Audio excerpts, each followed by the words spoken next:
Mambo yanayovuma kuhusu mwimbaji wa injili wa Tanzania, Martha Mwaipaja, kuanzia mwezi Aprili mwaka 2026 yanahusu uamuzi wake wa kusitisha huduma ya uimbaji na mgogoro wa kifamilia uliowekwa hadharani. Mwaipaja alitangaza rasmi kupitia ukurasa wake wa Instagram kuwa ameacha uimbaji kwa muda. Alieleza kuwa moyo wake uko vibaya sana na atahitaji muda usiojulikana ili kukaa sawa kabla ya kurejea. Kumekuwa na mvutano wa muda mrefu mtandaoni kati yake na Upendo Nkone.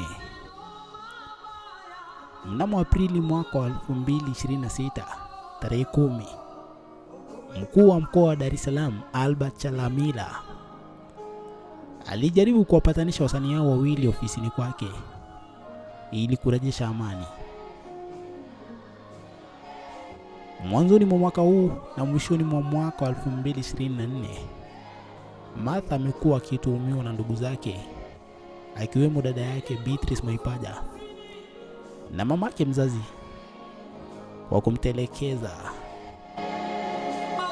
Beatrice anadai kuwa Martha anaishi maisha ya kifahari huku mama yao akiwa anateseka.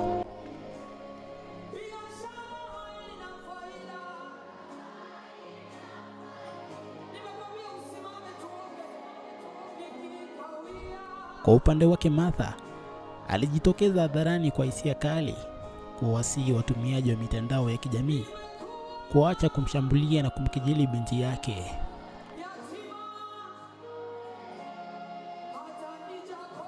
Na vilevile akasisitiza kuwa yeye ndiye mama yake wa kibiolojia, kinyume na tetesi zilizokuwa zikienezwa. Picha na video za Martha zimezua mjadala kwenye mitandao kama TikTok, ambapo baadhi ya wafuasi walimkosoa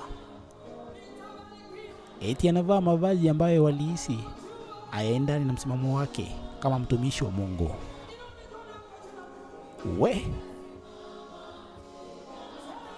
Kumbe pia kwa injili kuna mambo jamani.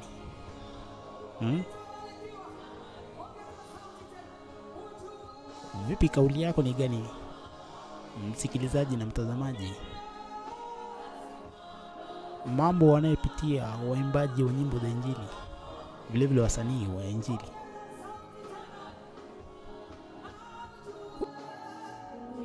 Kwenye familia, pengine kikazi, wanapitia mambo mengi. Niongee kitu.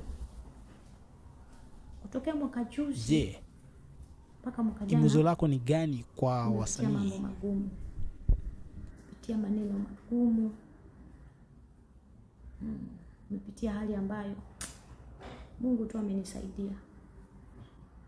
Ile hali bila Mungu hapana, sijui ningekuaje. Lakini namshukuru sana. Ila mwaka huu nikasema sasa angalau sasa naanza kuwa sawa, najisikia vizuri. Mwingine naye kaingia tena, nauliza moyo wangu.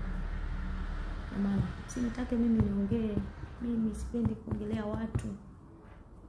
Sipendi kusengenya watu, sipendi kutukana watu. Lakini pia katika yote nimehudumia watu wengi. Mimi ni mtumishi wa Mungu. Katika uimbaji wangu najua kuna watu wamebarikiwa. Ila nimetaka tu nitumie nafasi kwa sababu ya ile hali nimekutana nayo. Mimi ni mtu tu. Sio kwamba vile nitatukanwa, vile nitaongelewa vibaya, vile nawakilishwa vibaya kwamba nafurahia, hapana. Moyo unauma. Kwa hiyo inakuwa inanitesa kidogo. Najikaza tu.